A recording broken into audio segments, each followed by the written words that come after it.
And welcome to the spotlight on the one, the only, the madman from Ireland, Mr. Milkman. How you doing, buddy? I'm not too bad. How are you doing? Mate, I'm not doing too bad. This is a great time for me. It's 9 p.m. here in Australia. What time is it for you? Perfect. It's just gone noon. Just gone Just noon. gone there. And you're Awesome. lucky you messaged me because I totally messed up the time change. I thought we were going 9 o'clock for tonight for me. I went back and I read your message. And it was like, so if I'm reading this right, it's 9 p.m. for you is like 9 a.m. noon for me. And I was like, yeah, that's great. That's fucking perfect time. And then, yeah. Yeah, well, as a dad of a toddler, times just don't mean anything anymore. And most of the time, my brain's like a scrambled egg. So just the best of times. How old? 2. She just turned 2. Mate. Great age. Terrible, really terrible great age. twos? Terrible twos? No, she's a doll. She gives us no hassle at all. She's brilliant. It was the same with my boy, mate. We found it was tied to their teething. Is what, because he actually had like a terrible threes because his teeth were coming through late, and that's when they get really bad, when the teeth are getting stuck and causing them pain and that, and because they still can't talk properly, you're not sure what's wrong, and they get fevers and but babies aren't that hard, man. They're either tired, hungry, or they've got a dirty nappy, or they just want some attention. Exactly it. If you just keep ours fed and make sure she doesn't miss a nap, she's a dream. That's it. Yep. And that's all you have to do. That's literally it. So there's nothing else involved, you know. Yeah. So and just don't tell her there's. If you tell her there's cookies in the house, it's over. You know, we have to hide the cookies on different presses every day, so she goes and investigates them all, make sure there's nothing missing. So that's it. Apart from that, it's all golden. So let's go through the bio that you sent me through, mate. Before beginning a journey into online gaming, Milkman spent a decade with his wife adventuring the length and breadth of Europe, traveling the rural paths less known, from exploring ancient ruins, battlefields, and forgotten villages to eating at the finest restaurants across the continent. Milkman was living the fast life before a diagnosis of degenerative multiple sclerosis forced him to respawn his entire life. We're going to come back to that. With time now short, some big life changes were needed. He moved to the rural Irish countryside, bought a rundown, haunted 300-year-old house on a historic battlefield. I fucking love that. And booted up his PC to begin a new career as a professional menace in the online world. Now in his third year as a professional online gamer, where he swapped blue chip spreadsheets for online kill streaks, the house he lives in is itself as eccentric as its owner. Footsteps echo through empty rooms, speakers switch on and speak in foreign languages, and the ghost of an elderly lady drifts through the halls. But none as terrifying as the broken legs and medical experiments Milkman inflicts on his DayZ victims. I love that. That is just absolutely one of the best summaries I've ever had of someone. So we're going to go back, start at the beginning. So you're quite young. I'm 39. Okay, so you just get lots of sunscreen, you drink water, and plenty of fresh air. Yeah, no, I smoke about 40 fags a day. I only drink tea with 2 sugars, but my ruggish, boyish charm seems to trick most people. Yep. And how long have you been with your wife for? We must be going on from when we first met. We must be going on 12 years now. That's awesome, mate. That's awesome. Yeah. And you got a real fucking kick in the nuts with a diagnosis of degenerative multiple sclerosis. Okay, so break it down for the retards. Most of us have heard of it. What does that actually mean? Multiple sclerosis, in a nutshell, is your immune system, for some reason, nobody knows why, decides that your brain and spinal cord is a virus. And your immune system, the same way it kills a cold, says we need to kill this brain and spinal cord. That's it. There's no way to stop it. There's no cure for it. No one knows what causes it. The best you can do is try to slow it down with called DMTs, disease modifying therapies. So that's what impact does it have on you physically? Well, I can give you a great one. From last night, I ran a stream on the Jungle Hell Namalsk Dinosaur server last night with some American guys, and I streamed from 12 until 3. And part of what I have is it's called demyelination. So the nerve is exposed all down this side of my face and into my jaw. So as I'm streaming, it's getting worse and worse. It feels like there's pressure inside my jaw. It's rawness inside. Have you ever had a rotten tooth when you tried to eat on it? That's the feeling. There's nothing wrong. It's that's what it feels like. And then when I finished, it got too bad at 3 in the morning. I said, listen, I'm going to have to, I'm calling it quits. I went inside, and when I went to bed, then you've ever held a electric fence? Yep. Yeah. So it's every time I fall asleep, just some people will get that. Just they're falling asleep, they might get that jump, awake. For me, it's if I put my hands and feet on an electric wire, and it just keeps zapping and zapping until I wake up, come out of drowsiness. So, and I just keep taking more and more painkillers, opioids. And then I threw the towel in at 7 o'clock this morning and says, well, no sleep tonight. That's it. So I've been going since last night. That's insane, man. It's like, have they given you like a time frame of how long they reckon before? No. It's just no. I'm very lucky. I always think I try to see the bright side of everything. When I first got diagnosed, I was in a waiting room, and there was a kid much younger than me. He must have been early 20s. And we're sitting beside each other. And at the time, I was mostly suffering fatigue and this pain were the two things. And when I say fatigue, it's literally like someone has switched an off switch. It's not I'm feeling a bit tired, or I could do the lions, and I've fallen asleep on the stairs because I couldn't make it up the stairs to bed. It's wipeout fatigue. It's gone. But anyway, I'm sitting beside this kid, and he says, he asked me what are my symptoms presenting as? And I said, fatigue and pain. And I said to him, what's your symptoms presenting as? And he said, I've no bowel or bladder control. So that kid he's realistically, he's never getting married. His life is on pause from at the age he's at. That's a young man who wears nappies the rest of his life. So when I take my symptoms compared to those, I say, well, I always got to balance it out and say, at least my disease is going towards pain and fatigue. His disease is going towards that way. And I count my chickens that mine is going that way, not that way. That's it. So you've got to look at it whichever way you do. I love your positive mentality, mate, because I've made no secret of the fact I've got health issues. I've spoken. I've got irritable bowel. So I really empathise with that young fella because it's a no pun intended, it's a shitty fucking thing to have. Yeah. And I couldn't imagine it being basically where you've got no control. I've at least got a modicum of control when it hits, but it's like it hits and you'd better fucking be near a toilet, motherfucker, or you're in a world of hurt. But it's, I don't know. It's something. Like my wife had some major health issues this year as well. She had a double cardiac arrest. She died twice in the hospital. Thankfully, we were, something was wrong. She's only, late 30s. Late 30s is the age that she's saying at the moment. So way too young for this sort of shit to be happening to. Turns out she's got this weird form of vasculitis. I've just found another one, but both of us, all we're doing is we're laughing about it. We sit there joking about how one day I'm going to have another stroke. That's going to cause the missus to have a heart attack. My dog had a seizure on me a couple of weekends ago as well. So my son's going to come home from work, find me lying on the ground in a vegetative state, fucking because my brain's finally fucking snapped. Yeah. His mum dead because she's had a heart attack watching me. Jesus Christ. And the dog laying on the ground in his post-ictal confusion after having a fucking seizure, behaving like fucking Cujo. And we laugh about that sort of shit. And I know there's a lot of people out there who go, how can you laugh about that? And it's like, if you don't laugh, you go fucking crazy. You just end up so fucking depressed. We've got Elisar in chat, mate.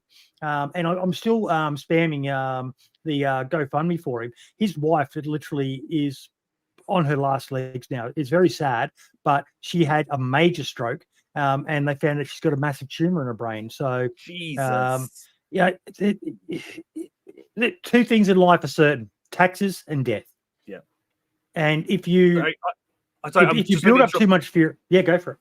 I didn't mean to. You were telling that story, and I didn't mean. I smiled, and I wasn't smiling because of the story you told.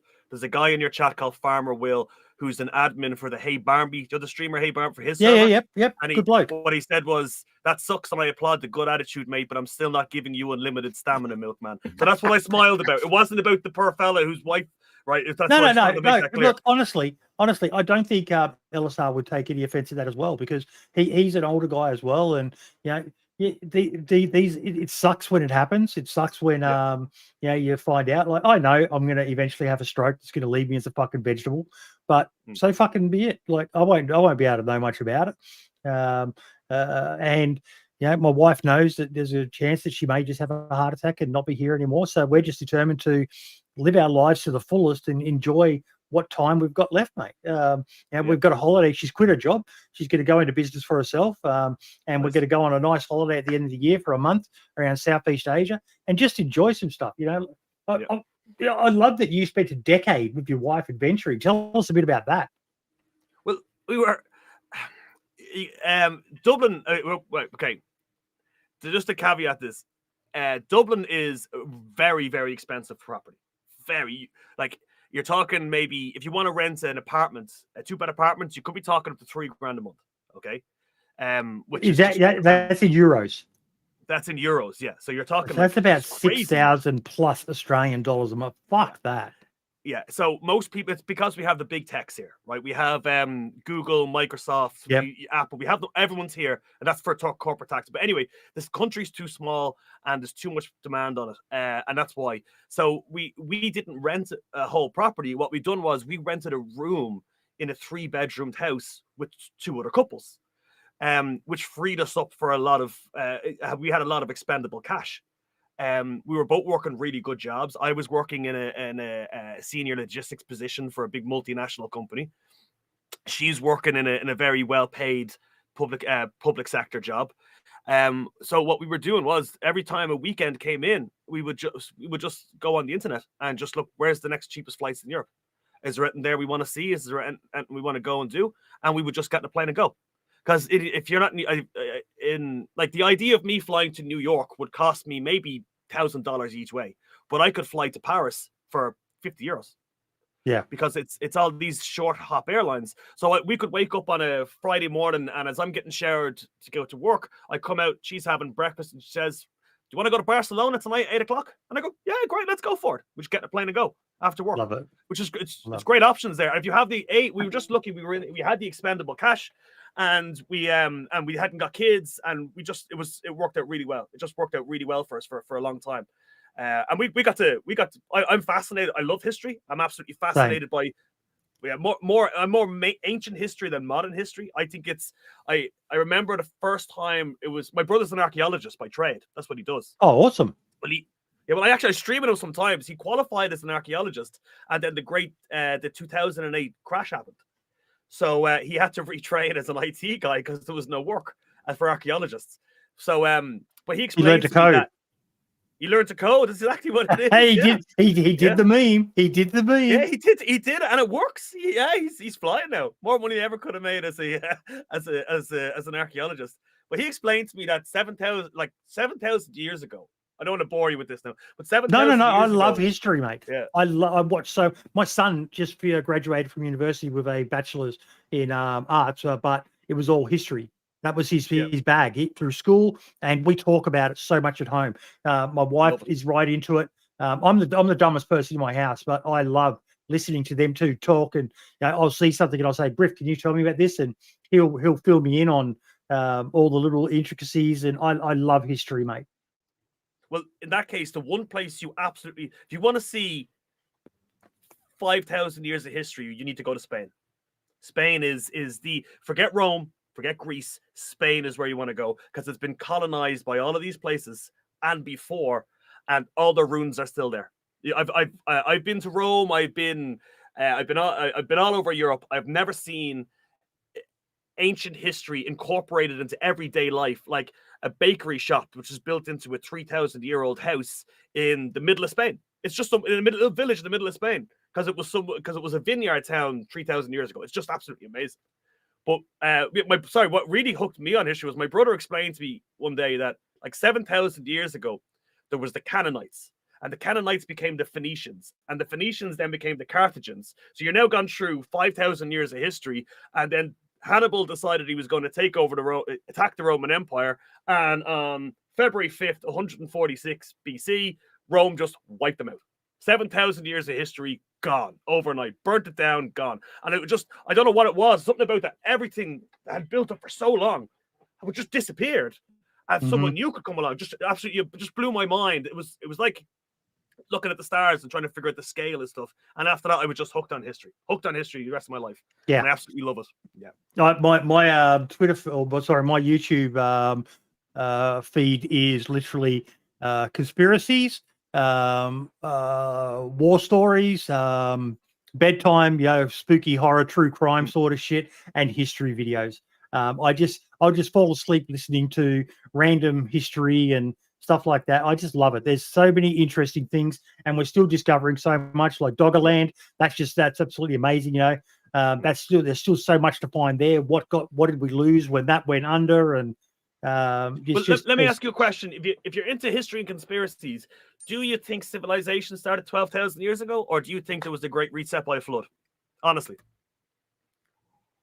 I'm open to it. And my wife is definitely on the field of there was a reset. And I initially was like, what are you fucking talking about? And then the more I look into it, the more there's a lot of fucking evidence. Like, we definitely know there was a great flood because nearly every single ancient civilization that has kept records and even just verbal stories all have stories from around that same era of this great flood event.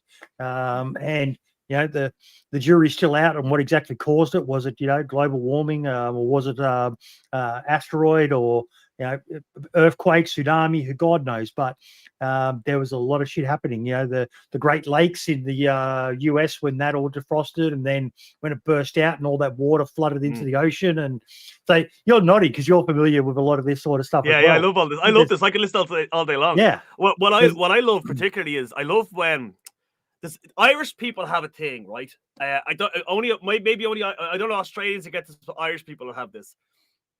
I fucking love seeing someone else fail, right? So if a guy walks into a bar, if I'm standing there with you having a pint, and the guy walks in wearing an unusual hat, I'll say, "Here, look at your man in this stupid hat, right? Here, look at your man in this stupid scarf." It's just kind of like Irish just love a bit of ribbon, and that's it. Look, your man was a bit of a fucking dope. He screwed that one up. I loved when the Egyptologists is a word I hate. We're saying absolutely nothing in Europe could be older than Egypt. It was absolutely impossible. This is the greatest civilization fucking discovered Göbekli Tepe in Turkey. It was like, stick it up yourselves, you bastards. And then they're finding more in that sort of area as well. That Göbekli Tepe is not the oldest. But even that, like I was stunned when I watched a video on it. And they back then, all that time ago, they were doing terrazzo tiles, and we still do terrazzo tiles to this day.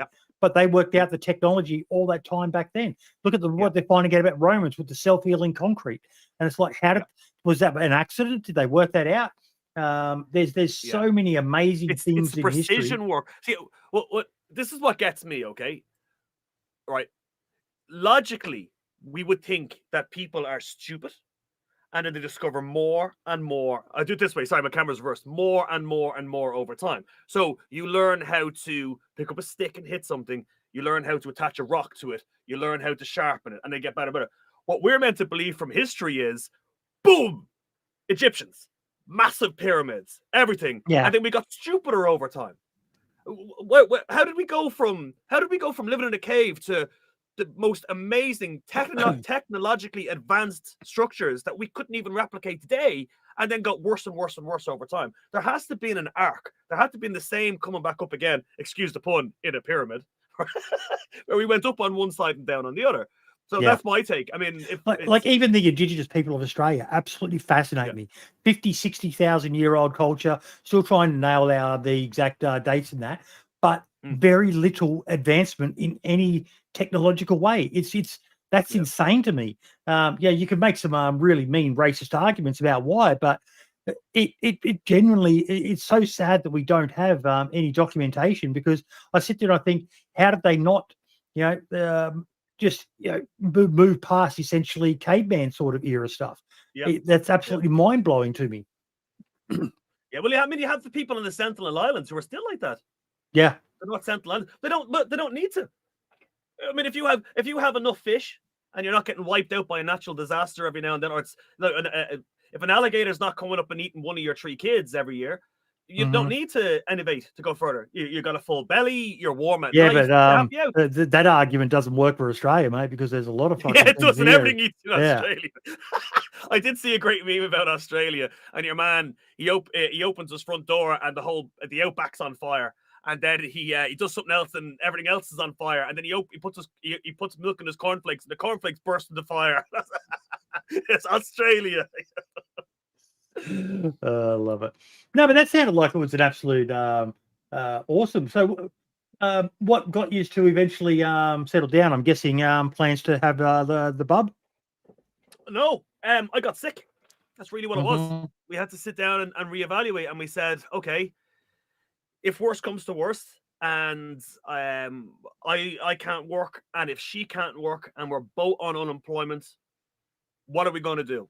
And we says, well, we need to find somewhere we can live where the mortgage payments would be covered by just unemployment, where we might be cold, we might be eating beans with a spoon, but we'll always have a roof over our heads and we're safe. So we put in our price budget and we just set it to the whole country of Ireland and found somewhere, and that was it. That's how we came across the house we have. And then it was another 5 years before the wife said to me, we're having a baby. Oh, wow. Yeah. And this house, she says, you want to have a baby? And I said, nah. And she said, we're having a baby. And I said, okay, we're having a baby. Great. This sounds like an absolute trip. 300-year-old haunted, rundown haunted house. When you say rundown, let's start with that. Like, how rundown? Was it a fixer-upper or was it an absolute shit bite that was barely habitable and you had to man up or pay some contractors to come in and do some fixing? Right. We could sleep in it. Put it that way. It had a roof and windows. So we turned the key and walked into it. It was fucking cold, but it had windows, right? And we just had to start doing room by room. We just had to start ripping out everything. When we bought it, it was all dilapidated, but the furniture from the previous owner had been in it, including all of her clothes, her ID cards, her documents, her pictures, personal pictures on the wall. Her son who sold it just didn't give a shit. I was just like, there you go. I hadn't lived there in 20 years, just sold the whole place. So we had to start pulling stuff out. We had to replace the stairs. We had to replace all the windows. We're currently ripping out outside. We're ripping the house back to its original stone because it's got damp and mold issues. So it's a kind of like, this is going to be a job for the rest of our lives, you know? So it's everything. Basically, everything had to be redone apart from the walls and the roof. Everything has to wiring be redone, and all the rest of it needs to be redone. Everything, the whole thing has to be done. Now I'm handy enough myself. When we bought it, I was a lot less sick, so I could do a lot more. But now I'm kind of relying more on contractors and stuff to help me get through it. But my wife is fantastic. She's one of these types of girls where she'll pick up a hammer and a shovel, just go do it herself. She wears 6-inch high heels and skinny leather jeans, and then comes home and throws on a pair of overalls, picks up a paintbrush and a hammer and goes to smashing the stuff herself. She's brilliant. She's like best of both worlds. So it's probably the reason why I married her. She's diamonds, absolute diamond. So yeah, well, I don't know how I tricked her into it, but I tricked her into it somehow. So she's I keep telling her, you're in relationship jail. You're stuck now. That's it. No parole from this sentence. So what's the deal with it being haunted? Well, okay, we'll go back to I have to be careful what information I give out because I don't want to dox myself, right? But Ireland had a good number of rebellions where they tried to kick the Brits out. We are on the site of so let me explain. Let me get my words right on this. One of the major battles, you're talking pikemen here, pikes, muskets, cavalry charges. We are on what will be the encampment of one of the main battlefields for one of these major events. So you're talking 20, 30,000 fellas going at each other with pikes, and I could kick a football or hit a golf ball and it would land in the middle where the fellas were doing the charge. So we're right on it. So there's a lot of history, a macabre history around the house. The house probably would have been used as some type of triage for wounded soldiers, whether that be on the British side or the Irish side, we don't know. It's illegal to use a metal detector in Ireland, because everything below 1 inch of the soil is property of the state. That's the way the law's written, and you go to jail if you're caught with a metal detector using it. So, but if I was to go out and went down about 2 or 3 foot with an excavator, I'd say I'd just be pulling up pike heads and musket balls all day long. That's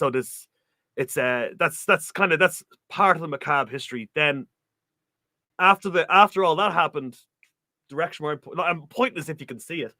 200 yards that way, a big open field is here, big slope. My viewers are used to seeing it. I post pictures of this stuff for my members on part of the perks for my YouTube members is I post pictures and videos of all around where I'm working and stuff in the land every day, or as much as I can. There's a hanging tree with a big old limb still sticking out of it. Now the tree's dead, but it's still sitting there. That's where the locals all got their hanging. So it's there's a lot of death around this area, and we discovered that pretty soon after moving in. Yeah, there was a lot of bumps in the night and creaks and stuff that we didn't want to take seriously. That we certainly take seriously now. My brother, my mother-in-law won't stay in the house. We lived in a place in Kalgoorlie for a while in Australia, and we were convinced that house was haunted. I saw a little child, and I saw it out of the corner of my eye, and I was like, "Yeah, Griff, haha, funny. Griff, come out now." And this was in the kitchen, and I go in there, and there was no one there. It was like, wait, Griff's not even home. He's at school. What the fuck?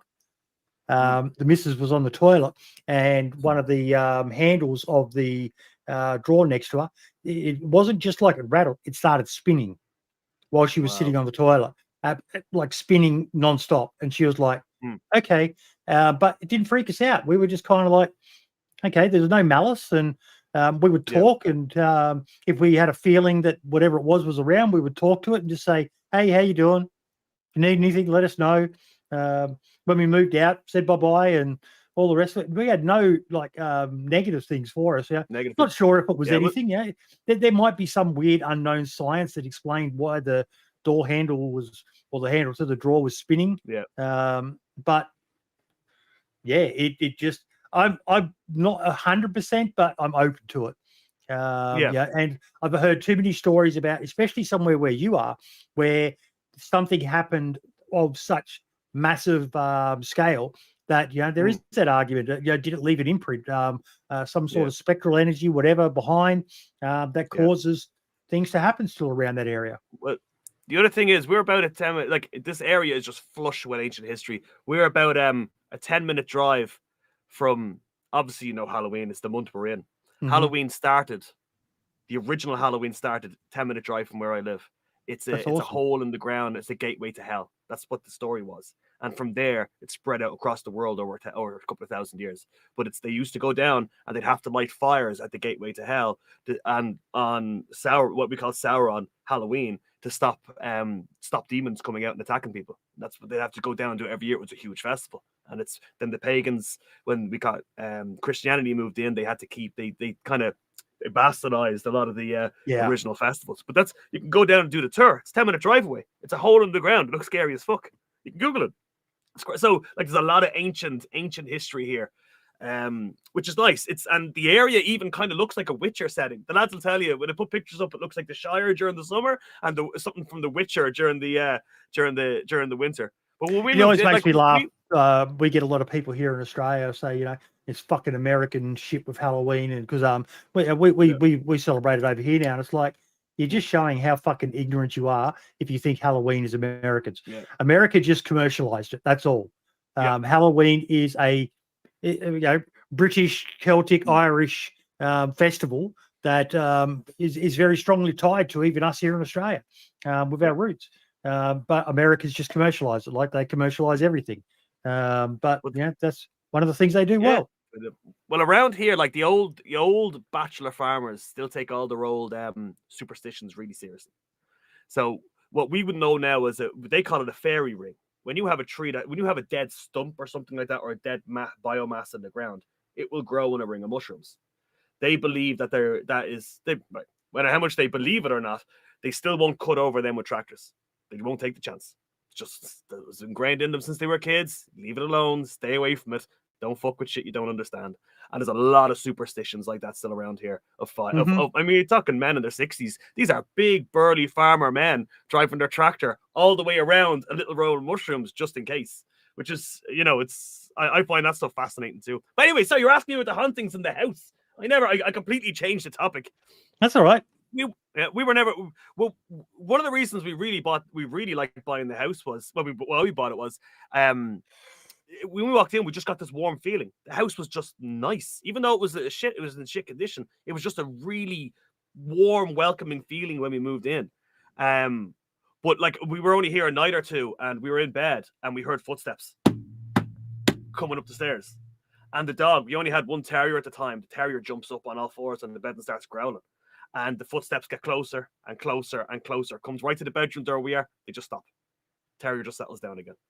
It's full of stuff like that going on. My brother minded the house for us once. He minded the dogs. We'd go to a hotel and the same. He said he lay in bed with the covers like this and the dog's growling and footsteps coming up the stairs, walked right to his bedroom door and then stopped. But there was, I think, if you believe, all right. So I still think I live here. I live through it. I still think there's probably still some type of explanation to explain all this stuff. But I will tell you one thing that sold me on it, okay? When we had the baby, she was very young, obviously sleep with us. And the baby was on my right-hand side. And I would roll over and cuddle her. And I'd put this arm between my legs, like in a recovery position, to make sure I couldn't roll over on top of her and squish her. And I fell asleep beside her. And this wouldn't be unusual. I'd regularly sleep beside her. And somebody in my sleep, they blew their breath across my neck here. Like as clear as day. They blew their breath across my neck. And I spunk awake to realize half my shoulder was now crushing the baby. So I was like, something was looking out for the baby. I have no doubt about it. Something was, whether it was that's house. absolutely fascinating. I've got one that again says to me, and it's not so much about ghosts or anything like that, but about the afterlife. And then obviously, I've got my wife's experience. She told me what it was like dying. And she said it was just like falling into a beautiful sleep. She didn't see no light or nothing like that. But she said it was just the most beautiful sleep ever. But I still remember to this day, my mate Ralphie, he was my best mate in the army. And he was in Malaysia on a posting there, and I didn't know that he was on a few days holiday with the boys, but he ended up dying in a tragic accident or incident. We're still not sure to this day, in Thailand. The night before I found out that he died, I had the most vivid fucking dream, because we were living together in a house with another guy. As soldiers do, you move out and you have a little party house. Yep. And we had this kind of routine we would go through whenever we were going out. We'd always get drunk beforehand, but it was always really fun. This night, though, in this dream, he was really somber and serious. It was like he was having one last night out with me before he moved on. And then I woke up that morning. It was like, wow, that was a fucking weird dream. Ralphie was weird in that, whatever. And then we're sitting down getting morning orders. And I found out that my best mate, Lance Corporal Richard Bernard Rouse, had died in Thailand. And I was like, what the fuck? Wow. And that night, before I found out, I had this weird dream of, we used to watch this movie together. It was called Hercules Returns, a dodgy comedy, and we would drink cheap wine and fucking just get half cut before we went out to save a few bucks. And he was just behaving weird. It was like, was that him coming to say goodbye, or was that just, or what? Is there some sort of science related thing where I was able to somehow detect? I don't know. There's so many weird things, but it was like there's some shit going on in this world that we still don't understand. I fully agree that. Like, I give you a similar one to what you just told. My grandmother was kind of nearly like my grandmother was nearly like a surrogate mother to us when we were kids. Not that my mom did anything wrong. Like, my mom was just in work and she had other things, so my grandmother was there all the time. And right up to the end of her life, my brother and myself would still go over to her and bring her lunch. We'd do it in shifts. We'd bring her lunch, every one of us bring her lunch. She would go for a visit. We'd always make sure she had someone around. And about 2 years after she died, I was in a dream, deep sleep. Now you can say it was just a dream, but I personally believe it was more. I can't even remember what the original dream was about, but I remember all of a sudden she was there, and I said to her, you can't be here, Nana. And she just nodded and said, I know. And I said, but Nana, you're dead. You can't be here. And she goes, I know. And I says, what are you doing here? And she just says, came to say goodbye. And she just gave me a hug. and that was it. And I woke up in floods of tears, Wow. absolute floods of tears. So, you know, it just I choose now. That could just be my brain. That was just a dream, but I choose to believe that was some way reaching out to me. I Yep. never got a chance to say goodbye to her. You know. Yeah. Look, there's no harm in it. It's not like you're pushing some weird conspiracy Doesn't hurt theory. anyone It's else for me just to believe that. You nope, know? nope. And I think that's beautiful. And I love the fact that you call her Nana, because that's what my Nana was. Not a very common thing. It's usually grandma or granny or something like that. But my Nana was Nana. And she raised me. Yeah, my mum wasn't ready to have a fifth kid. And I got passed around the rallies, and my Nana took me in. It was the best thing that ever happened. She was an awesome woman. Very strict old Roman Catholic woman. But yeah, she so much love, and I've got so many great stories. And my only regret in life is that I wasn't old enough to fully appreciate just how awesome her life must have been. You know, she was born, lived through 2 world wars, Great Depression, Spanish flu, fucking all that sort of shit. And I wasn't old enough to fully understand. Well, my grandmother helped inspire me a lot of history. Well, probably my childhood fascination with history was World War II, like most kids, you know, because it's flashy and, you know, it's all cool. And the war the Irish avoided doing.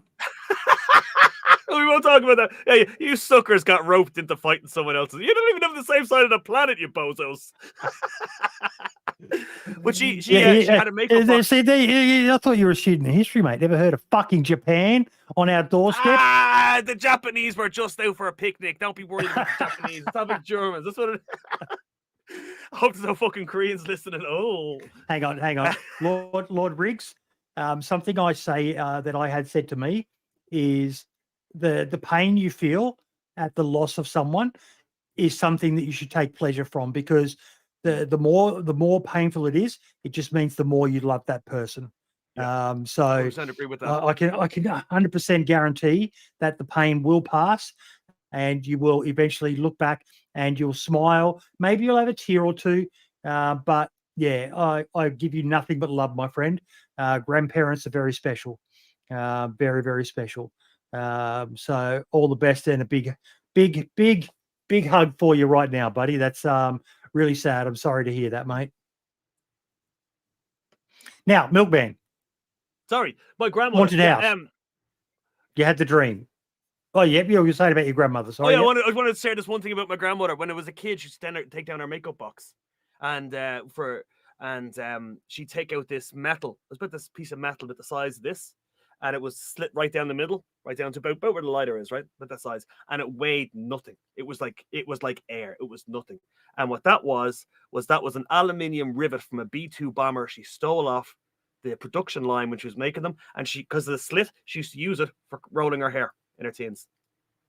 So that's fucking awesome. So that was, and I used to hold this and be like, "This is from she's an old one. If she was around during that time, my grandmother served, and I love her form because she's the side where the bit of African comes from. So she was rather dark skinned. And on her enlistment papers, I've said this story, but I'm going to keep it saying it because I firmly believe that people will only be truly dead when no one speaks their name. And I love talking about my Nana. That's an old Russian saying. You die 2 deaths. The first when you die, and the second, the last time someone speaks your name. Yeah. But on her enlistment papers, it asked her nationality, and she wrote a sentence: "Loyal subject of His Majesty the King." And it just made me so proud that I know you're Irish and you've got thoughts on the monarchy, but totally legitimate thoughts, by the way. I totally understand why the Irish aren't fans of the royal family. But yeah, I loved the fact that she wrote that on her enlistment papers. It was like, I'm not going to tell you what my nationality or ethnicity is. I'm just a loyal subject of His Majesty the King. And it was I fucking love her for that. That grandmother we were talking about from the B2, from the was it the B2 bombers? Is that am I getting the word right now? I don't know. My brain is fried because I haven't slept. She was English. She was born in Coventry, and my father's mother was born before the Irish state was formed. So she still considered herself British to the day she died. She had the thickest Dublin accent you ever seen. She considered herself British. That was it. She born, but she was. It's an interesting fact for anyone who knows anything about Irish history.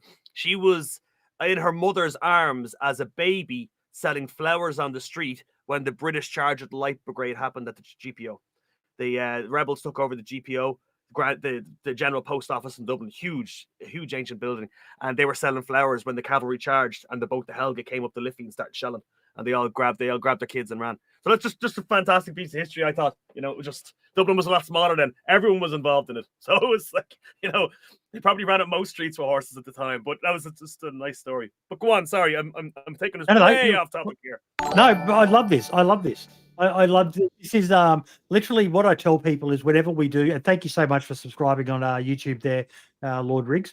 But I just love just chatting with people and having random. It's like a Discord call, but we just stream it so people can find out a bit more about us and a bit about our backstories and the challenges that we all face, because it's so easy in today's day and age to victim mentality is such a big thing these days. Everyone's always, but at the end of the day, we've all got it pretty good. Because there's always someone who's got it worse, hearing your story. We've got Elisar in chat, my mate Moonshine, who I've told his story many a time. He lost his dad. They sent him on a skiing trip to help him, not think about it. And he has an accident that leaves him paralyzed pretty much for the rest of his life. And he still has medical issues associated with that. And it's like, at the end of the day, if you've got a bit of anxiety or something like that, you've still got it pretty good. So try to look more on the positive sides of life. Like every person watching this stream lives a better life than any medieval king. Yes, you eat better, 100%. Better medical care, you're warmer, everything. If me and you were born 300 years ago, we'd be dead. We'd be dead of dysentery because they still fertilize the fields with human poop and didn't wash anything. If I was born 30 years ago, the treatment for MS was to put you in a hot bath, and if your symptoms got worse, they told you to take vitamin B. So, like, you cannot live in a better time in life than where we are right now. Now, I don't know what the future holds. I still think they could fucking do it. Oh, man, if I was 100 years from now, I'd have a laser gun and a flying ship. But the moment now is where it is. It does not get any better than right now. That's just the way it is. Your life will not, if you lived in any other time in history, your life would not be better than it is right now. 100%. No matter your 100%. And a lot of people need to be reminded of that. They need to be reminded of that because, there's a lot of people out there who are just angry about everything. And it's like, we got it pretty good, folks. We got it pretty good. Now, like if I was born 100 years ago, I'd be a beggar on the street, not able to work with a board in my hand. And without treatment, probably be like this with a board, So, like, you can take any situation, reverse it back 20 years plus, and your life would be a million times worse than it is now. So I'd always be grateful and look on the bright side, because it's like shit's good, man. No matter how bad. Now I know, like, I suffer from depression myself. I take citralopram and it's a chemical imbalance. There's nothing you can do about that. You can't make you can't rationalize those feelings of why you feel upset. You can't say pull up your bootstraps and get on with it because it's a chemical imbalance. But if there's anything like you just feel unhappy about, or you're just things aren't great, or like I said, you have anxiety, just generalized anxiety, you got to realize shit's good, man. Shit's good. Like, I'm sitting here, no one's coming in to try and kill me, take my stuff. I got food in the fridge. Like, it's we're on the internet, we're talking the other side of the planet. This is like, if you put this in context, this is crazy. You couldn't have done it 50 years ago. This was unheard of, We'd be doing fucking Marconi transmissions to each other across ships. Take 2 days to get me a message. What do you play on what server do you want to play on DayZ? 2 days later, I get a fucking reply back, I'm in Kamishovo. Where did you spawn? Well, what made you want to get into streaming and playing games for sort of a bit of a living and hobby and pastime in that? Well, I had Xbox 360, and I'd never played online. I was always just single player. That was all I did. I just never interested in it. And Battlefield 3 came out, and my brother said, "You need to get on this shit." So I got an Xbox Pass at the time. God, you must be going back 15 years now. And we grinded Battlefield 3 nonstop until we dominated every server, every map we played, and I absolutely fell in love with online gaming. But more important than that, I fell in love with trolling. I discovered you could take C4 charges, put it on the front of your Jeep, and drive at an enemy tank, jump out without any fall damage, and detonate just when you hit it. So you could kill an Abraham's tank with an unarmed Jeep and people would fucking rage. And I fell in love with trolling that day. And ever since then, my entire online experience has just been trolling people, and I love every part of it. That's all I do. Makes me feel like a big man to make kids feel bad about themselves. I love the trolls. It's one of the reasons why I love Archie. His old trolling stuff. Stimpy, the same. They're the channels that I just seem to gravitate towards. Yeah, even Fubar Bundy, back in the day when he was doing all his videos. That's what I discovered him for. Was he would just go on and just terrorize people and terrorize them so much that they would just rage. And the best moment for me was when I saw him get under the skin of some of the guys I was playing with at the time, and it was like, I am gonna take the piss out of these guys, because they were like, "You're hacking, bro, you're hacking," and he's like, "Yeah, well, you'll see." I'm going to give you a great one, right? Something I'd done last night. I was running with a group of guys, and one of the guys has been out at DayZ for about a year, and I says to him, "Come with me. I'm going to teach you some of the stuff that's come out in the updates that you haven't seen in the last year." He says, "Great, great, great." I says, "Top of the ladder, top of the silos in the Malsk at Lubajansk, right? Really fucking high." And I said to you, "Man, I'm going to show you the DayZ double zoom that came out with a while ago. You need to know the DayZ double zoom if you're going to go into PvP." He says, right. I says, see the fellas in the distance, scope at them. So he scopes at them. And I says, okay, now hold down right trigger. And he says, yeah, I'm doing it. I says, okay, for the double zoom, press space bar. And he presses space bar. No! You bastards! Breaks his legs. That type of stuff. Well, the other one that I'm working on, I'm just like, the one that I absolutely love doing is, because you only catch the stupidest of people doing this one. I go up a ladder right to the top, and I light a fire, and I get a megaphone, and I shout, "Somebody please help me. I'm on top of this ladder, and I broke my legs." Like, how the fuck do you break a ladder legs at the top, right? Just bring me a splint, and I'll share half my gear with you, you know? And you get the odd person come by and question the odd person, but people always come up. They always eventually come up, and you're just waiting there with a shotgun, and you dome them, right? But I'm fascinated by the psychology of this. Nobody who's come up has ever brought a splint to help me. They all came up for easy pickings. Not one person was actually genuine, because it's always this is the beauty of DayZ in a nutshell right here. You go back to obviously everyone knows Frankie on PC, but very quickly around Frankie, all these people started popping up. And one of the big ones back then was a guy named Jamjar. And also there was a guy in New Zealand. There's a bit of a scandal involved there as well. But social experiments. People quickly realized that DayZ was just this open sandbox where you literally do anything. Jamjar, some of his famous videos were he would basically get a ruined bullet and put it into a revolver and be handcuffed and tell someone, let me out. And they'd grab the gun that was on his inventory and go to shoot him. But he'd have a mate up there with a sniper and he'd say, "You fucked up." I'd shoot him. There's so many different things you can do. You seem to be nicer with the ones you do. Archie loves to get the real pieces of shit. He tells him he'll teach him a hack or a glitch that ends up getting him to right there in front of him. You need to watch some of his old ones. It'll give you some. I'll check that up. There's two I done recently that I was really impressed with. I ran up on a freshie and I broke his legs and knocked him out. He was semi-freshie. And I took all his gear. And I stepped back about 5 spaces, right? I dropped all his gear on the ground and all my gear on the ground. And I just my t-shirt. I put a pistol in the t-shirt and I put a P1 pistol in front of him. I put the magazine in it. I put the pistol in front of him. He's on the ground now. He's crawling. And I said to him, "We're going to draw like the Old West. Your 380 or your 9mm versus my 380, right? And we do the countdown. We go, draw. And I pull out and I shoot him. He can never win because I haven't chambered it. I always let them get the first couple of clicks off first just to see the panic." Or one of my big pet hates, one of my really big pet hates is, and you've probably seen me talk about this, is these fake Russian hacker servers. So where you can enter your credit card details in and spawn anything you want on your Mosin, Tundra, Armor, you name it. I love trolling those servers, especially geared guys, because when you get an ultra geared guy, you're taking money out of his pocket, which he's paid to beat the game. Love that. So my favorite thing to do is, the only gear I want is a shotgun with buckshot. That's it. I break legs, and then I tell them I'll give them a splint.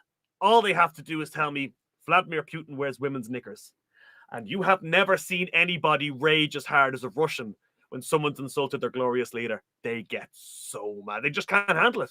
Or get it. I set up the I set up the tannoy system, and I just keep saying Vladimir Putin wears women's knickers, and you will see fellas beelining at you full sprints to kill you because they just cannot handle, or call them gay. They cannot handle questions. They say whatever is with the Russian mentality, they cannot handle. Bro, they cannot handle questions. Russians are genuine homophobes. Like they really are. They'll throw that word around in the West so much.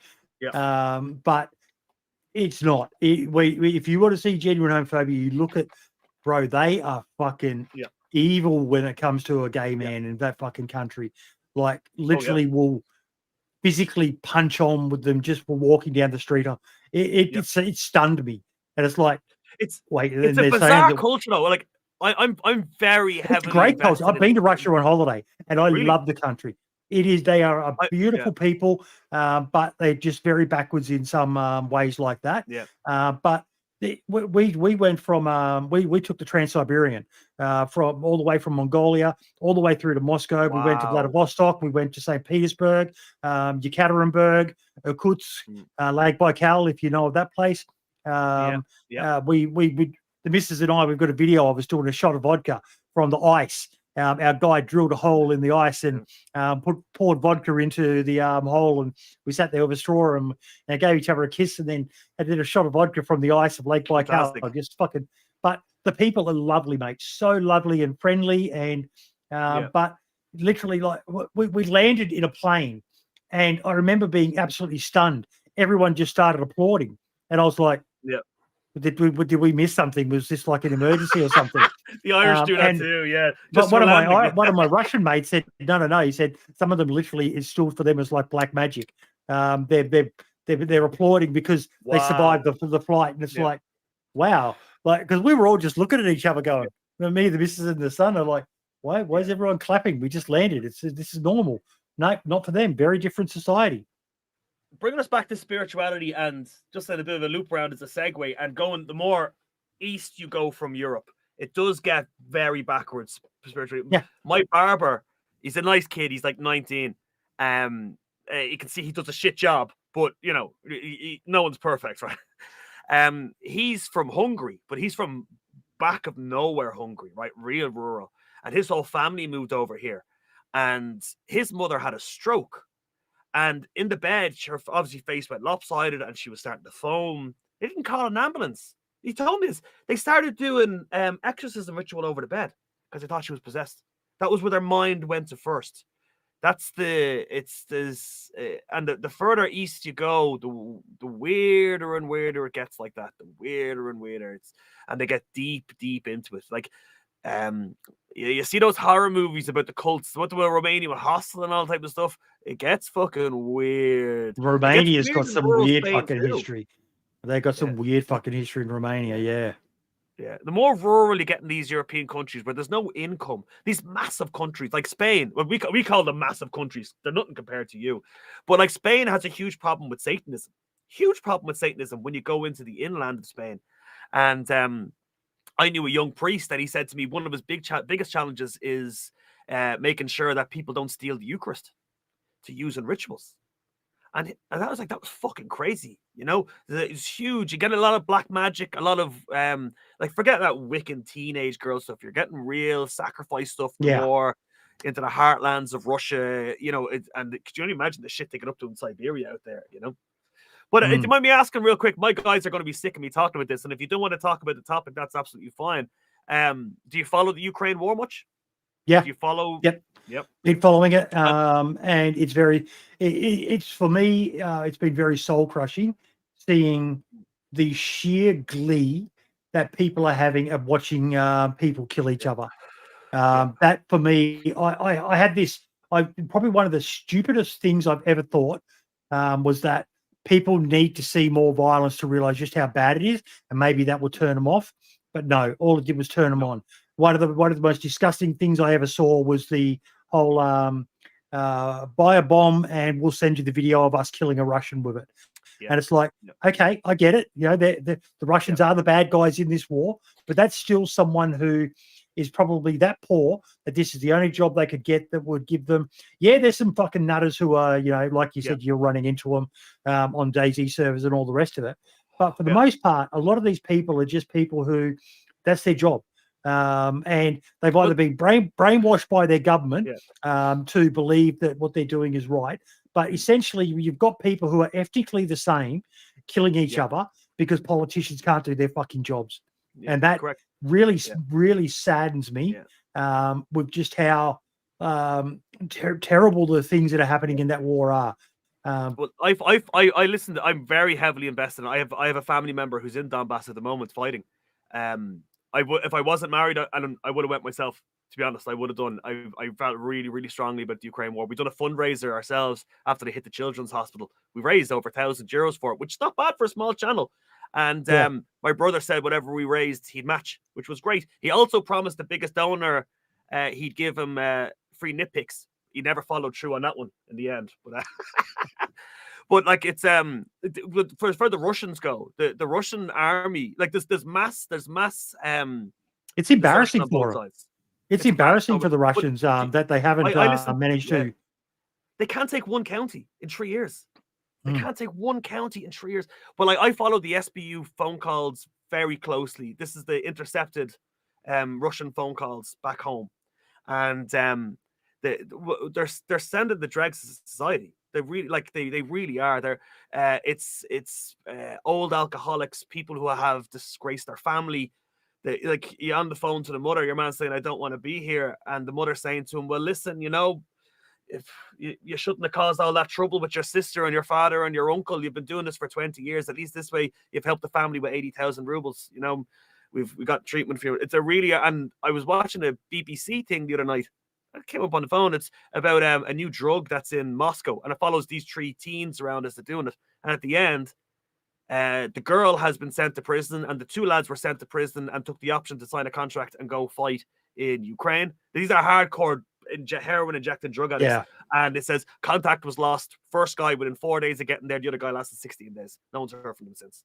So that's who they're not sending professional soldiers anymore. They're gone. They're just meat grinding them over and over. And I don't shy away from it. I watch the drone footage. I've the uncensored. I've learned, I'm not saying this in a glib way, I've learned more about the human anatomy in the last 3 years than I did doing all my time in college and secondary school. We're on a really, really weird tangent, but this is the way these interviews are. I just love talking about anything and everything. I watch a lot of the reason I segued into the reason because I'm fascinated by it, having been a soldier myself and seeing what it is now. I've seen the water too. I can watch 99.9% of those videos and I will not bat an eyelid. My son, the day that Charlie Kirk got shot, showed me the video of him getting shot, and my reaction absolutely stunned me. I was literally like, I was shocked. I was horrified. And I've watched videos of people fucking being blown apart, and the gunships where they're shooting down and they're just fucking massacring Islamic jihadists and all the rest of it. And it just I don't bat an eyelid. But one guy getting shot in the neck, and it absolutely upended my world for a few minutes, and I was like, why did I react like that? Because normally I'm so impassionate. I'm quite desensitized now to seeing fellas with hole wounds here, and their smoke, like as he exhales, the smoke comes out. Like these are Russians with no torsos down. Charlie Kirk done the same for me, and I wasn't expecting it. I was on holidays and I hadn't been reading the news, and a cousin of mine just said to me, "Do you know Charlie Kirk?" ? And sent me the link. And when I opened it, it was just boom straight away in the neck. And I went, "Oh Jesus fucking Christ!" And my toddler beside me said, "Jesus fucking Christ!" And I was like, "No, you can't say that's a bad word. Don't say those bad words." But I know, I know, But it played on my mind. Why did Charlie Kirk, seeing Charlie Kirk get affected? I've seen people die in much worse ways. Like, and I mean, we're talking camera distance, me to you, but the drone zooms in on them. I've seen guys' eyes gloss over. I've seen the inside of guys' brains. Like, I've seen everything. Like even the poor girl on the train who got stabbed by that guy didn't cause a reaction. That made me angry. But it took me days to think about it, and I think I figured out what it was. you know Charlie Kirk's face. He's a familiar character. You've seen it. You know what his voice sounds like. You know, he's not a friend of yours. You're not might be a fan of him, but you know who he is. You know, and he's someone that you're aware of. So you know, and that's I think as opposed to Vladimir Vladivostok, who's gotten blown up by a drone in some field in Donbass in the mud. You've never seen him before. You're never going to see his face again. It doesn't register with you. But you know, you're used to scrolling and maybe seeing Charlie Kirk come up on your phone or going through shorts and you hear his voice. You do not, you know. I think that's what I think. Is that was my. I gave it a good fair bit of thought. Why did it affect me so much? And I think that's why did it get that much of a reaction out of me? And I think that's what it was. Yeah, that's what it was. Absolute insanity, this world that we're living in, mate. But let's get on to a more happy topic. So go for it. How has your DayZ journey been going for you so far? Well, I'll tell you what my day journey. I started when again because my brother was my big PC gamer guy, and when Battlefield 3 died off, we kind of just gave up. That was it. We were like, 4 came out, and we were bollocks. We didn't like 4 as much, so I kind of just gave up on online gaming. And I came in one day, and my brother had a laptop set up on the table, and he says, "Come here, have a look at this, And I was just fascinated. He was running around. I don't know, it was Berzino or Electro, and going in and out of buildings, and it was so much detail. And I was like, this is unbelievable. So I immediately got on. We have a thing called adverts here. It's like you can buy and sell stuff online. And I was like, I turned the phone to my brother, or computer to my brother, and I says, "Find me a PC I can play this in." And that night I went up and bought it off a guy, security guard from Microsoft, who was upgrading his kit. And I went home. I just never stopped playing it. Never. I was there when stairs would break your legs. The whole wipe when food wouldn't spawn. 0.55. But how I got it. That is my favorite patch of all time because that was true survival. Yeah. And I think one of the ones before that as well was when it was that insanely hot patch where literally everyone was had to go to rivers and lakes and keep rolling around. You'd be in a pond just trying to cool down for the next run to somewhere else. And do you remember the loot bombs where you'd go to a millie and there'd just be explosions of loot in one place? Oh, it was fucking brilliant. Yep.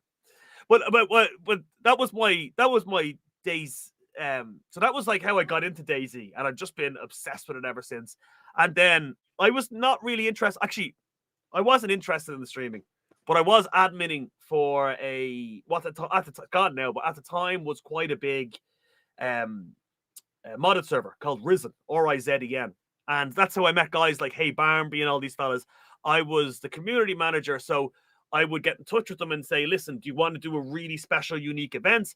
I'm going to build you a city. We'll get 100 players to attack you. You can hold the bell tower with your friends, and we'll do." And then we import skins for tanks, so everyone would drive around in tanks, shooting the shit out of each other. We Star Wars stuff, anything we could, just to keep new talent coming in all the time, new streamers. And I was working with these guys, and I'd done some videos myself, but only small. It was more I was doing those promos more than anything else for the server, more than advertising myself. And then when my wife got pregnant, I says, "Okay, this is time to get fucking serious now." I says, "When this baby comes along," I says, "do you really think she's going to let me outside to play for a couple of hours every night?" I says, "I got to make this into a business. I got to find a way to show that she's getting some value out of this too." So I went to Lumberyard. I bought everything you see around me. I went out to the old pig sheds. I built myself a gaming room. Outside this door here is an old pig shed. And I come out and I say to the lads, I genuinely appreciate every subscription and dono, because I'm allowed to come out and stream for a couple of hours every day because it goes into the Christmas fund for the baby's Christmas presents. That's the whole reason I'm allowed to come out here. If I wasn't able to say to the wife, "Here's $2,000 or $1,500 at Christmas time," there's not a chance she'd let me out here to play. She'd be like, "Why aren't you inside watching telly with us? Why aren't you cleaning the kitchen?" So that is how I started streaming DayZ. That's the fact. I'm gonna poke you here on a topic. Go ahead. This is about relationships. How does that make you feel knowing she only lets you do it because you're making money? If she had like I said, now it's not a hobby for me, it's a business. But if she had a hobby that left me on my own inside the house with the baby for up to 5 hours at a time, I would be majorly pissed off. If she said it, yeah, you know. So that's you're a champion.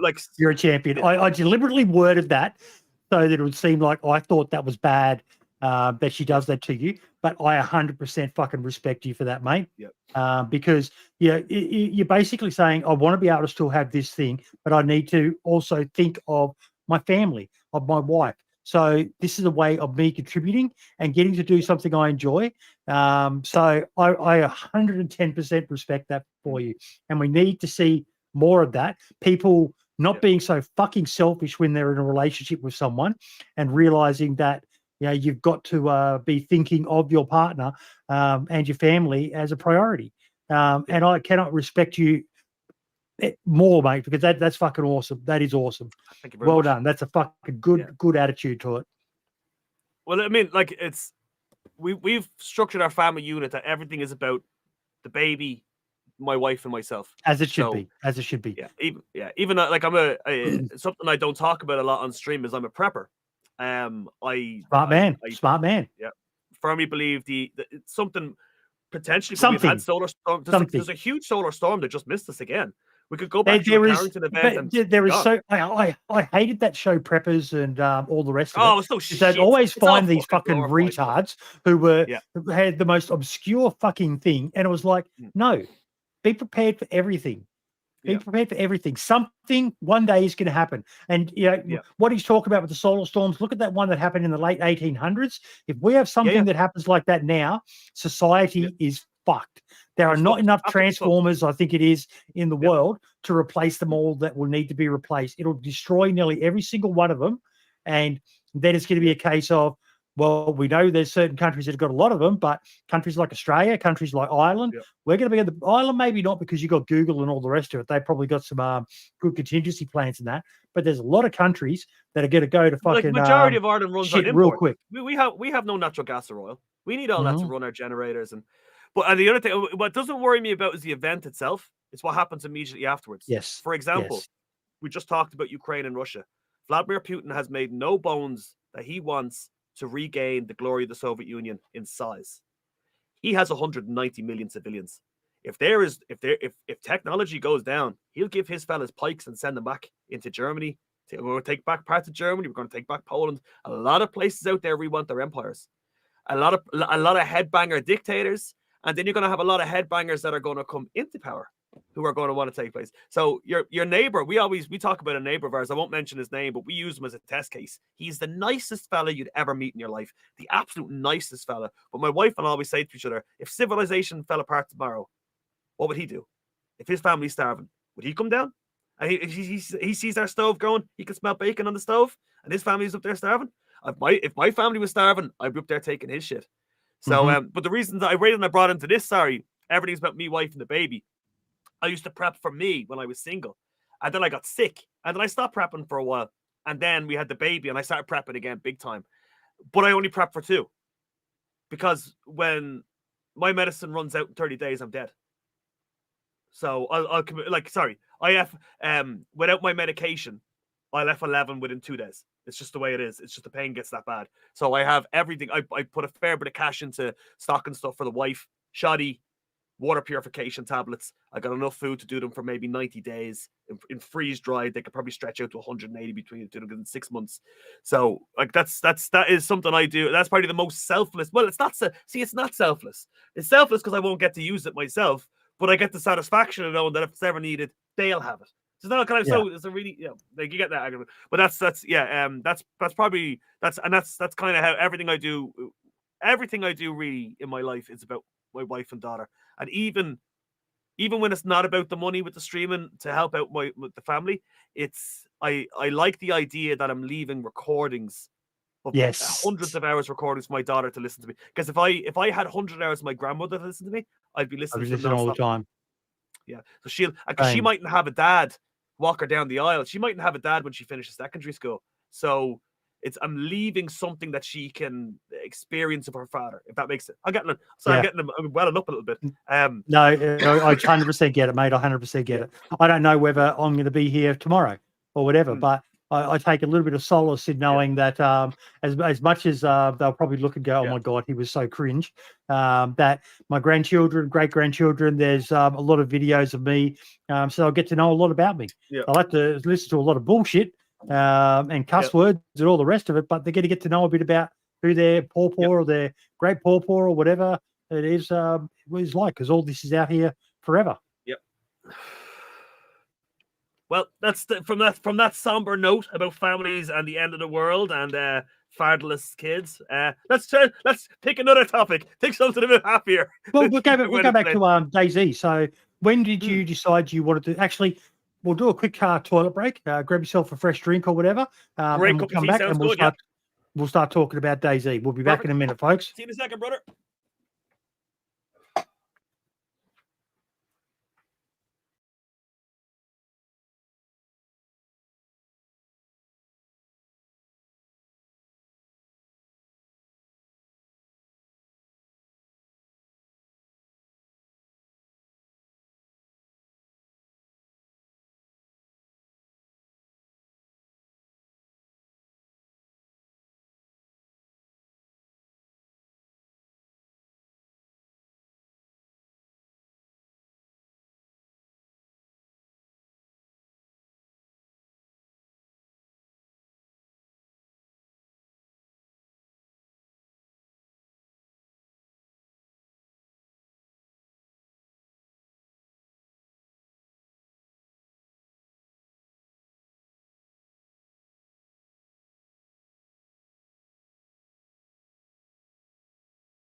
Medication time.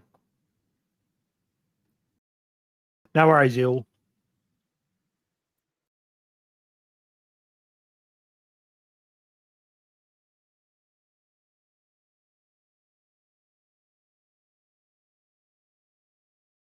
She gave me the wrong bag. She's trying to kill me. She gave me my morning medication.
Good evening.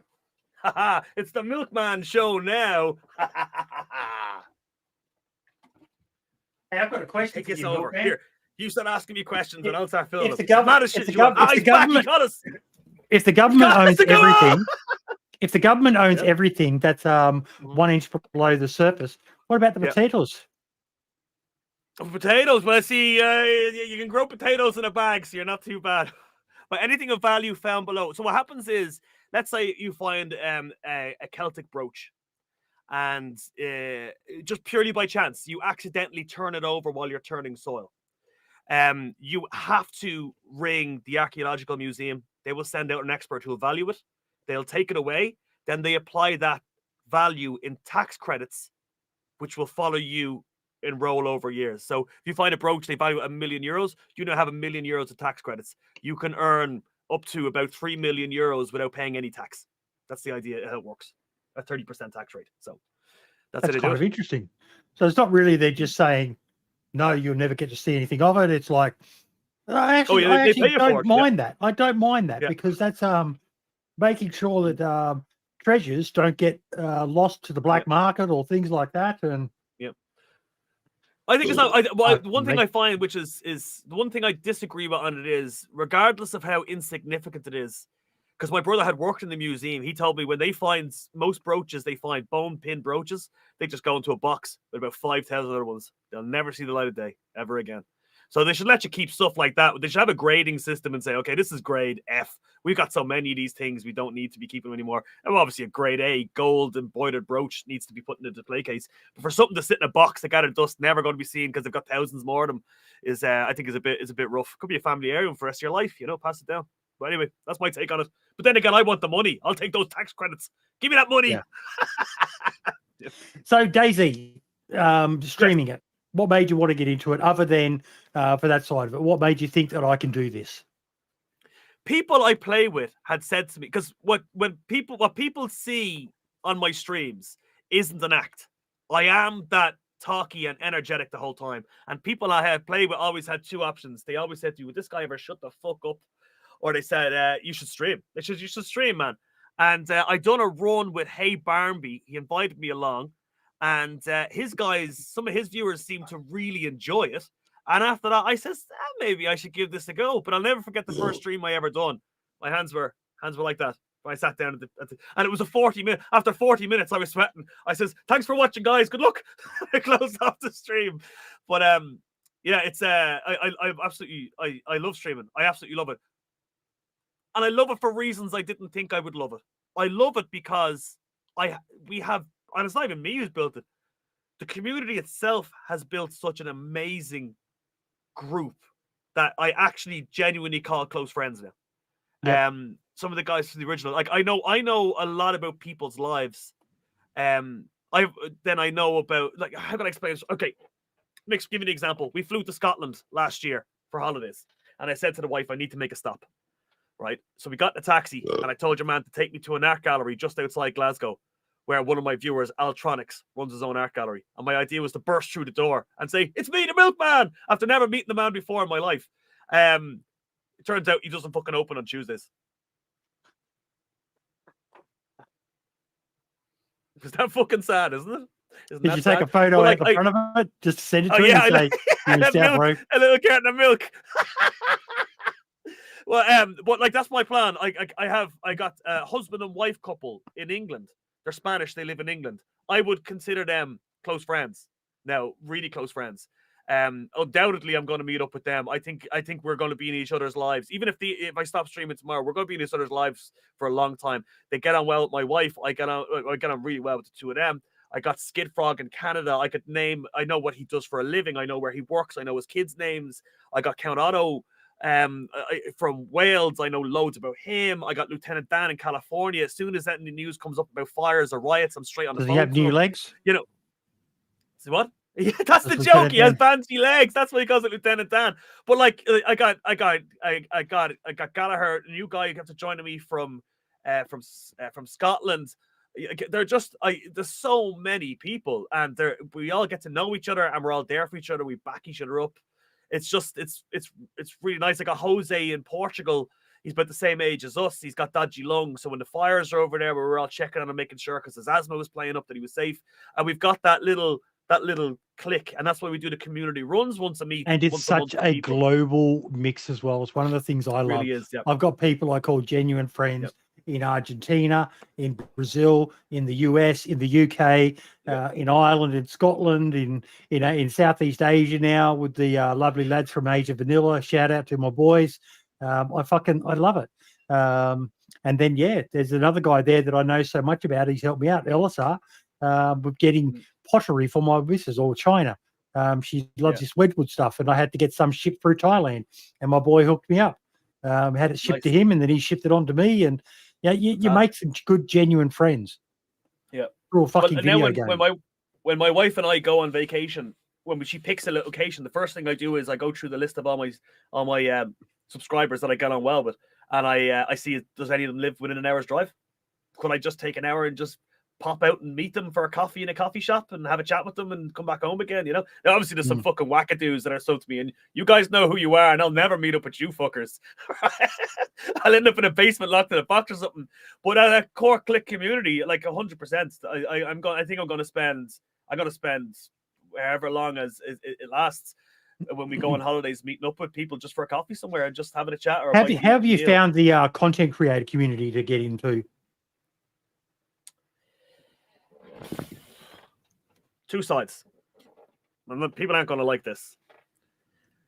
Small guys, Ash's Antics, Marky G from Glasgow, Hollow Canvas. These are all fantastic people. They're all less than 50 viewers at a time on the live streams. They are absolutely lovely. Really nice guys. I kind of find when people get a bit of success, things start to go a bit askew. Now I can fully understand why that would be. I mean, when you're only got 50 viewers like me, you only have 2 content creators hitting you up. So it's easy to be polite and chat and have a talk to them. You've got 500,000 people watching you, like watching your videos. You must have hundreds of content creators. Everyone wants to run with you. Every fucking bozo and wackadoo thinks they're going to be your best friend again. But what I would like to think that will happen to me is if I ever make it big, I won't forget all the fellas like Marky G and Hollow Canvas and Brummy Gaming and all these guys. Extend the ladder down. Extend the ladder down. Yeah, that's what I would like to see. You said more a phrase people to me doing. a long time ago, which really hit home to me, and it was a rising tide lifts all boats. Yeah. And I actually rated a guy called Tuna, Lawyering Tuna. He's an Australian guy too, and I rated him 2 days ago, and he said to me, "Jesus, thanks for the raid. I only passed him like 40 people. It was a quiet day for me." And I just replied back to him, "Rising tide lifts all boats." That's it, because he'll pass it back to me one day, and we all just pass it around, and that's it. You know, we all just go in a big circle, and it works. It's the way to do it. It is. It I don't understand it. Like I kind of do, but it saddens me. It's like, pardon me, but yeah, I've said this story just the other day, but I'll say it again. I think his name's Jimmy Carr, that comedian. And someone in his audience asked him what they thought of Joe Rogan, and he said, "Lovely guy. No matter what you think of the man, his politics, all the rest of it, he's the literal definition of extending the ladder down. He's made it to the top, and he's extending the ladder down to help as many people come up with him. Has he? You know, some of those people probably didn't deserve it. You know, we all know some of the stories around some of the Rogan sphere and some of the shitty people that he's got around him in that. But it's another person who I think falls into that category is Adam Sandler. Yes, a lot of people will sit there and say Roy, not sure, I think Schneider, I'm not sure, but the guy who was the American Gigolo, and I know the guy, Rob Schneider. Yeah. Snyder, Rob Schneider. He gets all these guys into his movies, and everyone's like, if it wasn't for him, these people wouldn't have a career. And I said, and what you're saying that like it's a bad thing? Old mate's movies are fucking awesome. He's got fucking a great circle of friends who he looks after. And you're trying to say that like it's a bad thing about a person? This is a guy who's loyal to his friends. I'm sorry, but you might not like his comedy, but you have to respect someone who looks out for their friends and doesn't forget them when they've made it up there. Like from what I understand, he's one of the top earners every year in Hollywood, just from all the movies he does himself and that he produces out of his Happy Gilmore studio. And he doesn't forget his mates. He doesn't forget his friends, whether it be, you know, Chris Rock or the mall cop guy and all the rest of them. He's just, I don't understand why people think that's a bad trait. I love the loyalty to his friend group. Sorry, a soaking wet terrier just came in, and now I'm covered in mud. But on Adam Sandler, I heard one of his. I don't know who it was. I remember seeing an interview about him, and they said at the end of one of his movies, he walked in, he had cars pull up on the back. You know, the trucks that deliver cars. I don't know what they're called. Totally racked with brand new Toyota Camrys, and everybody, from the key grip and the producer, right down to the apprentice electrician, got handed a set of car keys for the brand new Toyota Camry. And that was his way of sharing the love among everyone on the set. And I was like, that's fucking fantastic. That is really nice. That's something I would love to be able to do that. But then again, I've made it very clear, very, very clear to all my subscribers that my end game goal is to get big enough that I can do a crypto scam, pull the rug on all you fuckers, and dip off to the Maldives somewhere. That's my plan. Milk coin. I'm going to sell all you bastards out. And when it pops up, it says, something like it'll say, Cat Loves Gaming has been subscribed or has been a member for 18 months. I go, I can't believe I've been scamming you for 18 months and I'm still getting away with it. But no, I would love to see more of that, more people extending the ladder down. But I kind of get why, Well, because I rated there's a lot of crazies out there, and they do try to protect their brand a bit. But if you're just trying to do something good by someone and they turn out to be a piece of shit, that doesn't reflect on you. That's about that person who's a piece of shit. Yeah. Well, when I raid people, I generally try and raid guys my size or smaller, because I had an amazing last week. I stream really early in the morning, 9 a.m. for me, which is like it's fucking 3 hours earlier than we started, right? Because that's perfect time. It's when I drop the baby to creche. I can come home. I can get 2 or 3 hours stream in before I take meds, get a nap, go get the baby. So it just works out perfect for the moment in my life. But there's very few people streaming that time, and I think that's why I'm starting to grow. There's very, very few people on then. Sometimes I have trouble finding someone to raid because there's nobody streaming DayZ that early in the morning. The Americans aren't awake yet. You guys are in bed, so but someone raided someone else, and that person raided me, and I ended up having 1,000 people, which was just unheard numbers for me. It was fantastic. So I went on, and the only person who was streaming to raid, I don't want when I say it was. We'll call him. What's the opposite for just call him fresh? Joe. What's the opposite of fresh? Moldy. Yeah, we'll call him Moldy Despawns, right? Had only the same number of people as me, as watching him. So I rated him, and I dropped a tenner donation, and I said, just nobody, just rating you. Hope one day you'll be able to pay the favor back to me. Not even a shout out, not even a go sub to this fella. And I was a bit like, if I rated a fella with 5 viewers, he'd be hammering his fucking 5 viewers to go over and sub to me. That kind of. So I was like, so I kind of try and keep it low where I can. I kind of keep the numbers. I kind of raid guys who are low, not because they're more grateful, but I think it means more to them. I think they really appreciate it a lot more than a big guy's like putting just another zero on your bank account. Who gives a fuck? But a small guy, it's a big deal, Mm-hmm. So it's. That's kind of how I do it. So, yeah. What do you think of the state of DayZ at the moment? Okay. We're getting to conspiracy theories here. Good. I was very interested in the buyover of Bohemia Interactive. Okay. And one of the things they had to do in deposition to value the company was to release the list of all titles that are currently in progress. And DayZ 2 was not. No. Okay. I'm going to clear up something. Correct me, because I want to hear this. There was no buyout happening. What that was basically Microsoft were doing theoreticals of what they would think. There was no actual offer. There was no, I've forgotten the term. If I had my wife in here, she knows all the correct terms for it. Mm-hmm. But there was no disclosure happening between two companies entering into an agreement. It was basically people looking at potential acquisitions of Microsoft, theorizing what they would, what Bohemia would be doing. And obviously, to anyone with at least 2 brain cells to rub together, you've only got to look at the numbers and realize that DayZ 2 will happen at some stage. Potentially is happening now. We've all seen the ads on the website. DayZ series. It's not just for DayZ standalone anymore. So that implies that there is more being made in the DayZ universe. Whether it's DayZ 2 or a spin-off, we don't know. But something is happening. But that is a logical. Am I right in thinking? Am I right in thinking that it was released in a court deposition? Yes, it was. Okay, so it was legally binding that it could be one fella working on just making a thumbnail. It could no. No. It was the only thing that came out was Microsoft had to. I think it was in some sort of sale that Microsoft was looking at doing. With itself, but I can't remember what the exact court case was. But the documents that came out showed what they'd been looking into.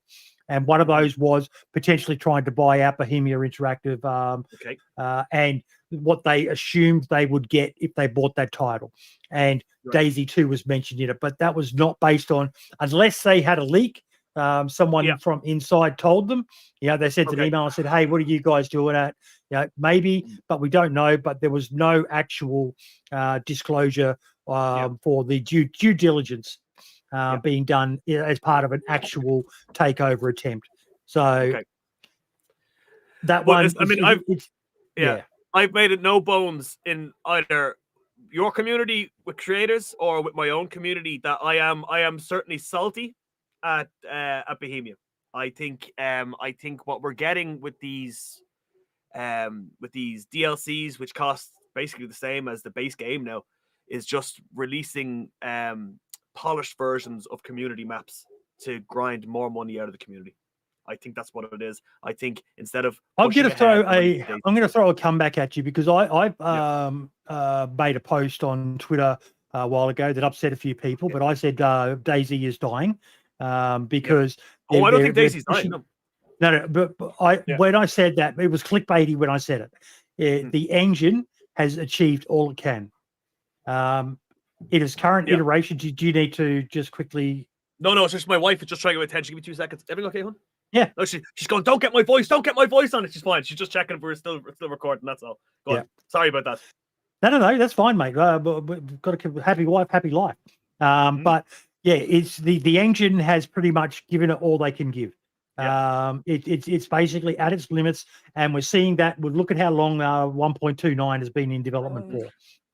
And you hear the feedback from modders that it's pretty bad. It's breaking a lot of things in that. So I'm always been the opinion of if you know more about the background stuff than me. How many employees do you think it would take to make the new Takistan, whatever they're going to call it, Badlands map? How many employees do you think has to be dedicated to code and work? And I honestly, I'm not that smart. I'm not that smart. Let's say 20, just for random shits and giggles, for arbitrary number, say 20.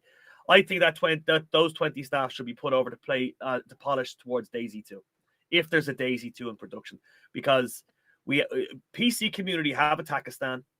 How do we know that they don't already have a team making DayZ 2? Oh no, they could do, but I think those resources that are siphoned off to make a new map. They need money. They need money. At the end of the day, they are a for-profit business, privately listed. They're not in the share market or anything. And when you look at the model that Bohemia have compared to, say, FIFA, with its booster packs and my other favorite game at the moment, World of Warships. I'll give you. We're not that bad. Yeah. I get the arguments people have about the cost of a new map and all the rest of it. I get it, but at the end of the day, the model that BI do is to be applauded in today's gaming economy. There are very few games out there as old as DayZ where they've only released 2 paid DLCs for it, Livonia and Sakal. That's it. That's all we've had in 12 years. No, nothing else. I would fully agree with that. But the other thing I have is, and this is a real gripe of mine, is, and you've been around long enough to know, the new weapons we get are not new weapons. The rack. We had that. We used that rack. We ran around Cammy Show with it. So don't tell me it's a new weapon and piss down my back. Right? It's not a new weapon. Reskin it. I just found it was cheeky to release an existing asset and call it new to keep you into, like, reskin it as something else. I don't know. And we still don't have the bow. We still don't have the bow. Like, why can't we have a bow? Bow's and modded. It's there. Like, it's not a big asset to code. Like, I think this comes back to my point about the engine. I think this comes back to my point about the engine. I think whatever has happened in all these years of development, I do struggle with this one because it's like, we've got the crossbow. What's so different between a crossbow and a bow? It's not other than an animation. Like, they both have a similar trajectory. Why can't we get the bow back? I don't understand that one. I'm certain there's reasons, and I just one of my biggest concerns at the moment is Paul's video touched on it as well recently, with the respawns. It's terrible. It's almost like they're making the game easy mode, and that saddens me. I spoke about this yesterday with Merlin as well, but it really saddens me how DayZ seems to be, everything coming in seems to be about making the game a bit easier for new people, and it's like, I get it. You need players, you need money, and all the rest of it, but man. It doesn't feel the same to me anymore. A long time was releasing it on PS4 for a month for everyone to play. I mean, that was the interest. Absolutely, I could see it in my viewer numbers. I could see it in my old videos, which were dead. All of a sudden, just took off through the roof. My massive regret is that I wasn't on the ball and known this was coming and had content to pump. Like it's, I love DayZ, and I'm salty because I want more.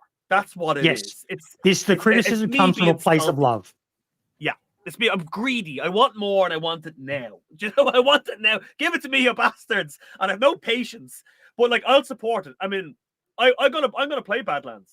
Same.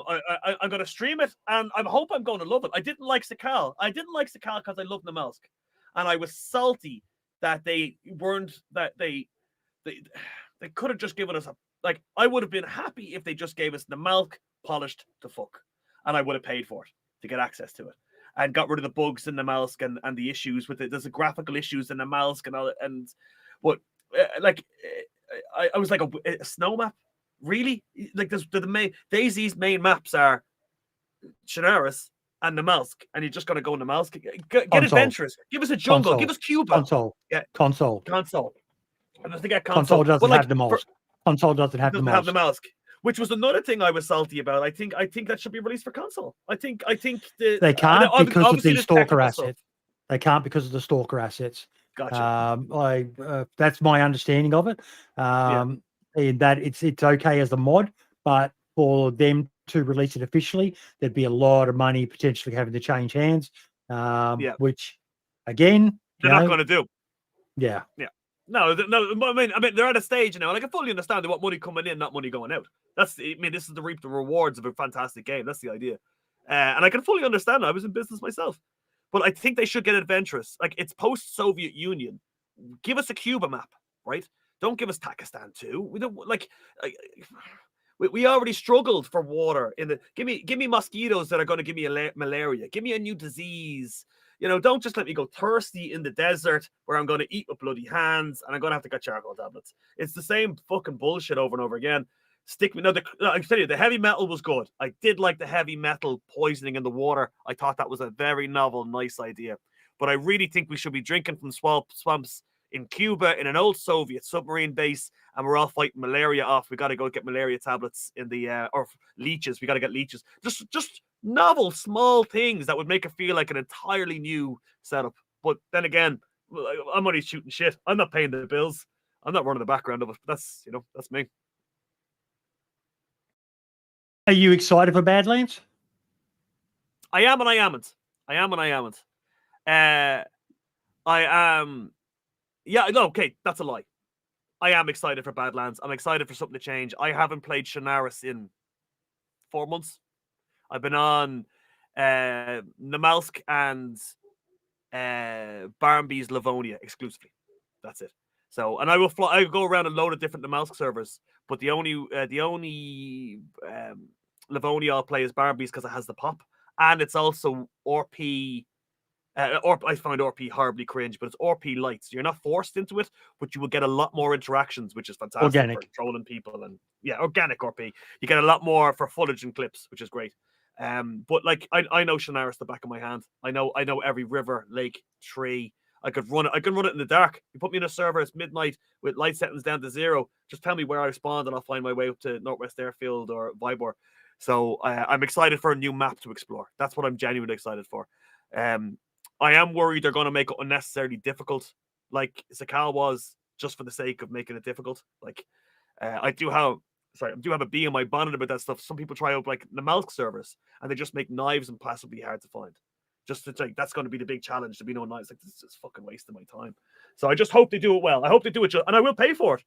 I'll pay for it, and we'll see. I'm going to be day one. I'm going to be queued up, and I'll be fucking gunning for it, and I really do hope it's the best, because I want new players to come into the community, and I want new stuff to enjoy.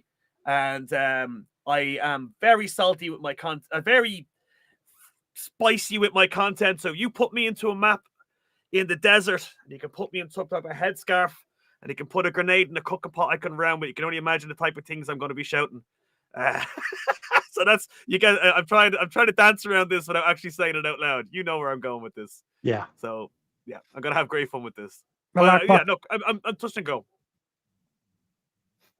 It'll be a lot I'm of worried fun. about being disappointed. That's what it is. I'm Yeah. worried about being burnt. You know, I've been burnt on so many games that not involved Bohemia that got my hopes upon. I'm just worried about being burnt again. I'm kind of just jaded and fatigued and being fucking let down. That's what it is. I'm 40. Yeah, I'm nearly 40. I'm just fatigued. Don't be I'm too long in it. afraid to take a break and try something different, mate. I'm enjoying Rust at the moment, and I'll go back to DayZ when I'm good and ready for it.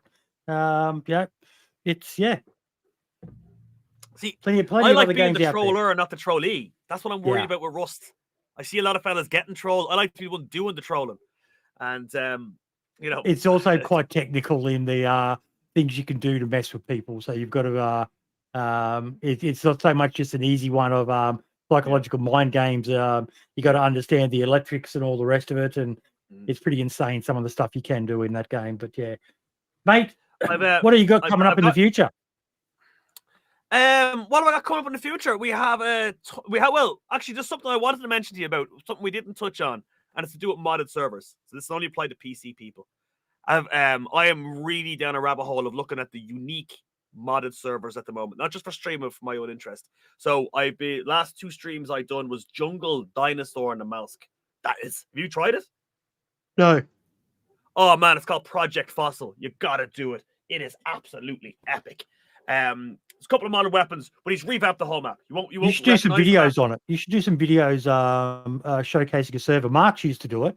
Now that he's a community manager, no one's really doing that sort of stuff. And just showcase. I thought about doing. I had done Freshborns do it a bit. Freshborns do it, and that seems to be part of the reason why they're so successful.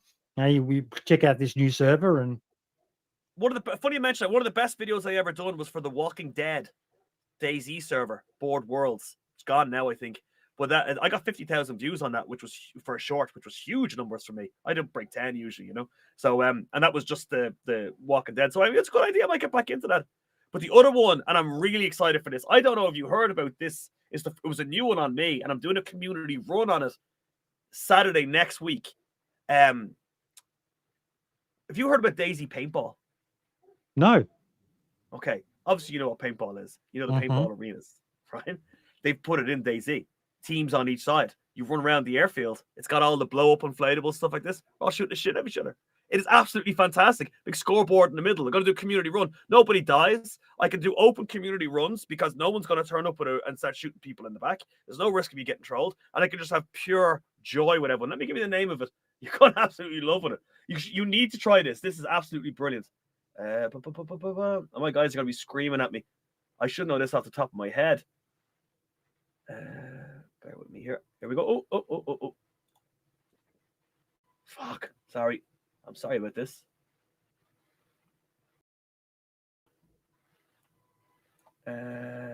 Where's the shrimps? The shrimps. Guys, shrimp's wife, shrimp husband, Otto, somebody put it in the chat here what it's called. Killing Fields. It's called Killing Fields. That's the name of it.